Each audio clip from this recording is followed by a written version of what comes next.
عورت کے 3 الفاظ ایسے ہیں جو شوہر کو ہر وقت فریش رکھتے ہیں، شوہر کو ہر وقت خوش رکھتے ہیں۔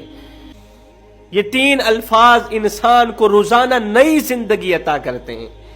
یہ 3 الفاظ بولنے والی بیوی جس انسان کے گھر چلی گئی، سمجھو وہ گھر جنت کا ٹکڑا بن گیا، سمجھو وہ گھر جنت کے باغوں میں سے باغ بن گیا۔ اس گھر میں کبھی بھی پریشانی نہیں آئے گی، وہ گھر کبھی بھی مصیبت کی دلدل میں نہیں پھنسے گا۔ جب سورج طلوع ہوتا ہے ان دونوں کو مسکراتا ہوا خوش دیکھتا ہے، اور جب سورج غروب ہوتا ہے اس وقت بھی ان دونوں میاں بیوی کو مسکراتا ہوا اور خوش دیکھتا ہے۔ آخر بیوی کے وہ کون سے 3 الفاظ ہیں جو انسان کو روزانہ نئی زندگی دیتے ہیں، جو انسان کے اندر طاقت اور قوت پیدا کرتے ہیں؟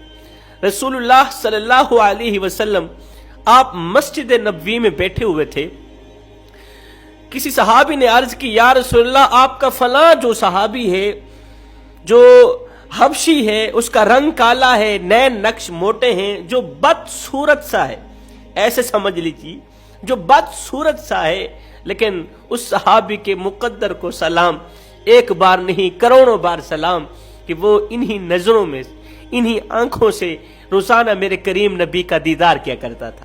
اس کا رنگ کالا تھا، نین نقش موٹے تھے، بدصورت سا تھا۔ کسی صحابی نے کہا، یا رسول اللہ آپ کا فلاں جو کالے رنگ کا صحابی ہے نا، اس کی شادی ہوئی ہے اور ایک ایسی عورت سے ہوئی ہے جو زمانے کی عورتوں میں سب سے زیادہ حسین و جمیل ہے، وہ ہماری عورتوں میں سب سے زیادہ خوبصورت ہے۔ اللہ تعالیٰ نے اس عورت کو بڑے ہی حسن و جمال سے نواز رکھا ہے۔ اس حبشی کی شادی ملکہ کے ساتھ ہو گئی، حسین و جمیل عورت سے ہوئی ہے۔ ابھی یہ بات چیت ہو ہی رہی تھی، اتنے میں وہی کالا حبشی صحابی میرے کریم نبی کی خدمت میں حاضر ہوا، جس کی شادی کی بات چیت ہو رہی تھی۔ وہ میرے نبی کی خدمت میں حاضر ہوا۔ میرے نبی نے پوچھا، صحابی تیری شادی ہوئی ہے؟ جی یا رسول اللہ میری شادی ہوئی ہے۔ اچھا بتا، تیری بیوی کا تیرے ساتھ سلوک کیسا ہے؟ تیری بیوی کا تیرے ساتھ اٹھنا بیٹھنا کیسا ہے؟ میں نے سنا ہے تیری بیوی حسین و جمیل ہے اور تو بیچارہ بدصورت ہے، کالے رنگ کا ہے۔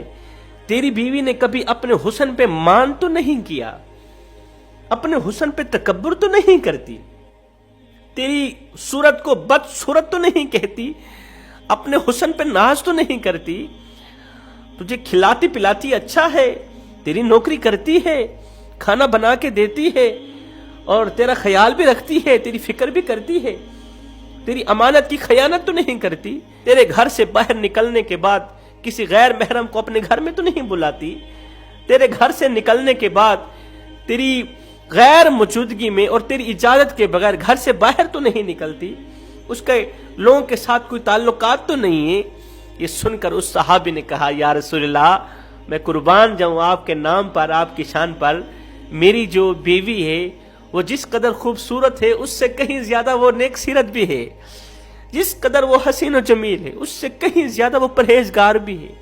حضور میری بیوی میری اس قدر نوکری کرتی ہے جس قدر ایک لونڈی مالک کی نوکری کرتی ہے، جس قدر ملازمہ مالک کی نوکری کرتی ہے، خدمت کرتی ہے۔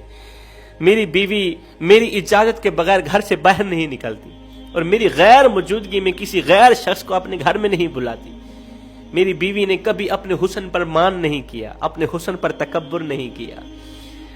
میری بیوی روزانہ میرے ساتھ اس قدر پیار کرتی ہے، ٹوٹ کے محبت کرتی ہے، اس قدر کرتی ہے کہ روزانہ وہ مجھے نئی زندگی دیتی ہے۔ حضور جب میں اپنی بیوی کو دیکھتا ہوں اللہ کا شکر ادا کرتا ہوں، مالک تو نے مجھے بیوی ایک ایسی دی ہے جو جس قدر خوبصورت ہے اس سے کہیں زیادہ وہ نیک سیرت بھی ہے۔ یا رسول اللہ وہ وقت پہ مجھے کھانا دیتی ہے، میرے کپڑے دھو کے دیتی ہے، میرا جوتا پالش کر کے دیتی ہے۔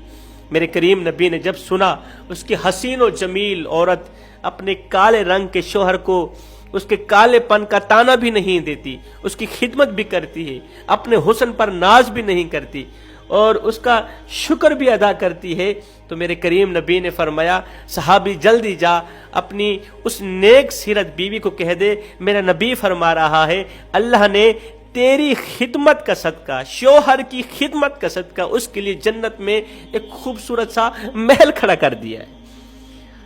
اس کے لیے جنت میں ایک خوبصورت سا محل کھڑا کیا ہوا ہے میرے اللہ نے. وہ کس چیز کی جزا ہے؟ اسی چیز کی جزا ہے کہ وہ اپنے شوہر کی خدمت کرتی ہے، اپنے شوہر کی نوکری کرتی.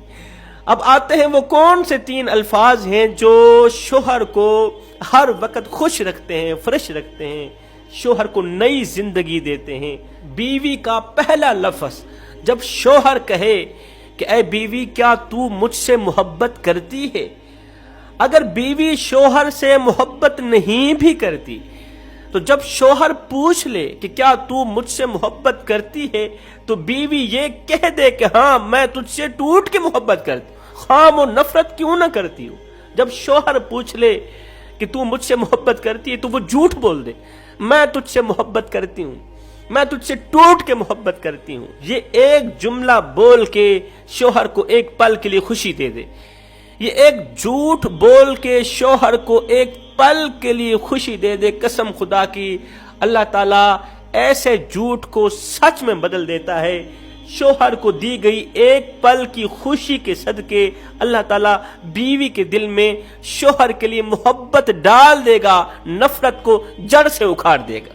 جب شوہر کہے کہ تو مجھ سے محبت کرتی ہے تو آگے کہہ دو میں تجھ سے ٹوٹ کے محبت کرتی ہوں. دوسرا لفظ جب شوہر غربت کی دلدل میں پھنس جائے، اس قدر پھنس جائے کہ عزیز و اقارب دور چلے جائیں، عزیز و اقارب چھوڑ جائیں، سب چھوڑ جائیں. پیسہ تھا، غیر بھی اپنے تھے، دشمن بھی اپنے تھے، عزیز و اقارب سب اپنے ہی تھے. آج پیسہ نہیں ہے تو کوئی غریب آنے کے لیے تیار نہیں ہے. جب وہ غربت کی دلدل میں پھنس جاتا ہے سب دور چلے جاتے ہیں، بھاگ جاتے ہیں، اپنے پرائے دوست احباب، یہاں تک کہ بھائی بھی دور چلے جاتے ہیں. یہ تو بھوکا ہے، یہ تو ہر وقت مانگتا ہی رہتا ہے، یہ تو ہر وقت خیرات مانگتا ہی رہتا ہے، اس سے بچو، اس سے دور ہی ہو جاؤ. کوئی بھی اس سے سلام کرنے کے لیے راضی نہیں ہوتا، کوئی بھی اس سے بات کرنا گوارا نہیں کرتا. یہ بھوکا ہے، کہیں 2-4 روپے مانگ بھی نہ لے. تو وہ جب دیکھتا ہے کہ سارا زمانہ مجھ سے دور ہو چکا ہے، تو جب شوہر دیکھتا ہے کہ میرے پاس جب پیسہ تھا غیر بھی اپنے تھے، آج پیسہ نہیں، غربت کا شکار اس طرح ہوا ہوں کہ سب مجھے چھوڑ کے چلے گئے، سب مجھے چھوڑ کے چلے گئے، اب ایک بیوی رہ گئی، وہ بھی چھوڑ کے چلی جائے گی. اس سے بہتر ہے کہ بیوی کو خود ہی جانے کی اجازت دے دیتا ہوں. یہ بیوی کے پاس جاتا ہے، کہتا ہے کہ سارا زمانہ مجھے چھوڑ کے چلا گیا، اگر تو بھی جانا چاہتی ہے تو جا سکتی ہے، کیونکہ اب میرے پاس کھانے کو کچھ نہیں، پینے کو کچھ نہیں، پہنانے کو کچھ نہیں، میرے پاس کوئی خرچ نہیں ہے، پیسہ نہیں، دولت نہیں، کچھ بھی نہیں ہے میرے پاس صرف میں ہوں، میرے علاوہ اور کچھ نہیں. میرے پاس رہنا چاہتی ہو تو بتا دو، نہیں تو میں تمہیں اجازت دیتا ہوں، تم بھی کہیں نہ کہیں جا سکتی ہو. تو آگے بیوی بجائے جانے کے، بجائے بے وفائی دکھانے کی، تو بیوی اس کا ہاتھ اپنے دونوں ہاتھوں سے پکڑتی ہے، کہتی ہے اے میرے سرتاج، دنیا چاہے 1,00,000 بار چھوڑ دے، میں تجھے اکیلا چھوڑ کے ہرگز نہیں جاؤں گی، میں تجھے تنہا اکیلا چھوڑ کے نہیں جاؤں گی. زندگی میں اونچ نیچ آتی رہتی ہے، پریشان مت ہو. آج اگر پریشانی کے دن ہے تو آسانی تک جانے سے پہلے پریشانیوں کا سامنا کرنا پڑتا ہے. امیری تک پہنچنے سے پہلے، امیری تک جانے سے پہلے غربت کا منہ دیکھنا پڑتا ہے، غربت سے گزرنا پڑتا ہے. تو پریشان کیوں ہو رہا ہے؟ میں تیرے ساتھ کھڑی ہوں. کیوں ساتھ کھڑی ہوں؟ اس لیے کہ جب تو امیر تھا، جب تو مالدار تھا، جب تیرے پاس پیسہ تھا تو میرے اوپر ہزاروں نعمتوں کی بارش برساتا رہا، میری ہر ایک خواہش پوری کی، کمزور سے کندھے پہ بوریاں لاد کے دن رات ایک کر کے تو نے میری ہر ایک خواہش پوری کی. آج تو غربت کا شکار ہی کیا ہو گیا تو کیا میں تجھے اکیلا چھوڑ کے چلی جاؤں؟ ایسا ہرگز نہیں ہو سکتا. تیسرا لفظ جب شوہر ناراض ہو جائے تو بیوی اپنے دونوں ہاتھوں سے اس کا ایک ہاتھ پکڑ کے ہاتھ چوم کر کہے او میرے سرتاج، میں اس وقت تک نہیں سوں گی جب تک تو مجھ پہ راضی نہیں ہوگا. فرمایا یہ 3 الفاظ بولنے والی بیوی جس گھر میں چلی جائے اس گھر کو جنت کے باغوں میں سے باغ بنا دیتی ہے، اس شخص کو ہر وقت جوان رکھتی ہے، اس قدر جوان رکھتی ہے کہ اسے بوڑھا نہیں ہونے دیتی.